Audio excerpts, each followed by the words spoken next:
Hello sir, మీ పేరు? పరమేశ్వర్ అండి. Sir, తెలంగాణలో కాంగ్రెస్ వచ్చి ఇప్పుడు డిసెంబర్ వస్తే 2 ఇయర్స్ అవుతుంది కదా సార్, ఎలా ఉంది సార్ వాళ్ళ పరిపాలన?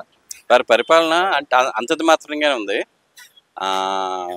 మన ప్రజలకు కావాల్సింది ఏంటంటే ఇక్కడ డ్రైనేజీ వ్యవస్థ, రోడ్లు, పార్కులు ఇలాంటివి బాగా డెవలప్ చేయాలి. ఆ దోవలో వీళ్ళు వెళ్ళట్లేదు. పరిపాలనలోని దీని మీద పెద్దగా శ్రద్ధ పెడతలేదు. వాళ్ళంతా పైపైన వ్యవహారాలు నడుపుతున్నట్టు ఉన్నారు.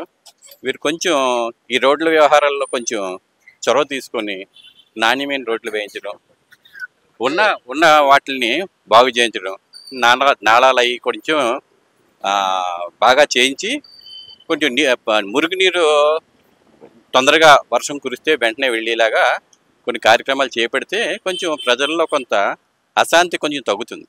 సార్, హైడ్రా తెచ్చిన కొత్తలో చాలా మంది భయపడ్డారు. ఇప్పుడు హైడ్రా అవసరం యూస్ ఉందంటారు? ఎందుకంటే హైదరాబాద్లో వర్షాలు పడితే రోడ్లన్నీ చెరువులు అవుతున్నాయి కదా. హైడ్రా ముందే మనకు తెలిసిందే, అది మేకపోత గాంభీరం. మొదట ఏదో వచ్చింది, ఇక్కడికి వచ్చింది. వచ్చి ముందు ఏదో వాళ్ళ కార్యక్రమం ఏదో ఉన్నామే, మా ఎగ్జిస్టెన్స్ నిరూపించుకోవాలని వాళ్ళు వచ్చి ఏదో చేశారు. దానికి 300 మందిని ప్రభుత్వ ఉద్యోగులు నియమించడం జరిగింది. వాళ్ళ వల్ల ఏ విధమైన యాక్టివిటీ ఇప్పుడు జరుగుతున్నట్టు మన వారపత్రికలు కానీ టీవీ ఛానల్స్లో కానీ ఎక్కడ ఏమీ లేదు. 10 ఇయర్స్ బీఆర్ఎస్ పరిపాలన చూశారు, ఇప్పుడు కాంగ్రెస్ చూస్తున్నారు కదా 2 ఇయర్స్ నుండి. ఎలా అనిపిస్తుంది సార్? రెండింటికి ఏమైనా డిఫరెన్స్ ఏమైనా కనిపిస్తుందా? అప్పుడు ప్రజల్లో అభివృద్ధి అన్నది కొంత కనిపించింది, ఇప్పుడు అభివృద్ధి అన్నది శూన్యం. సూపర్ 6 అని వచ్చారు కదా పథకాలు తీసుకొని, ఆ సూపర్ 6 గురించి ఏమని చెప్తారు మీరు? మహిళలకి ఉచిత బస్సు ప్రయాణం కానీ అంటే అది అవసరమైన వాళ్ళకే ఉచిత సదుపాయాలు ఇప్పించాలండి. ఉన్న వాళ్ళకి లేని వాళ్ళకి, ఉద్యోగస్తులకి అవసరం లేదు. లేని వాళ్ళకి ఉచిత బస్సు సదుపాయం అలాంటివి కల్పించాలి తప్పించి అందరికీ ఇదే సౌకర్యం అందరికీ ఇవ్వడం వల్ల అక్కడ వీళ్ళు సరైన బస్సులు మెయింటైన్ చేయలేక అందరూ ఇబ్బంది పడవలసి వస్తుంది. డబ్బులు కట్టి వెళ్ళే వాళ్ళు కూడా ఇబ్బంది పడాలి, మిగతా వాళ్ళు కూడా ఇబ్బంది పడవలసి వస్తుంది. ఒక ప్రయాణం 2 గంటల్లో అయింది 4 గంటల్లో అవుతుంది.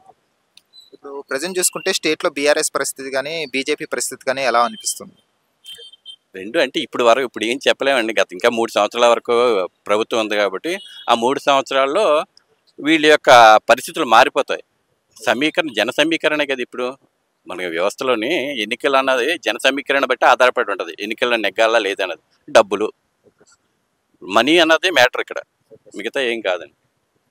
డెవలప్మెంట్ విషయానికి మాట్లాడితే ఈ ప్రభుత్వంలో ఎలా ఉంది సార్? అంటే రియల్ ఎస్టేట్ కానీ డెవలప్మెంట్ చూసుకుంటే అంటే మాకు ప్రత్యేకించి మేము ఇక్కడ గాంధీనగర్ ఏరియాలో ఉంటాం.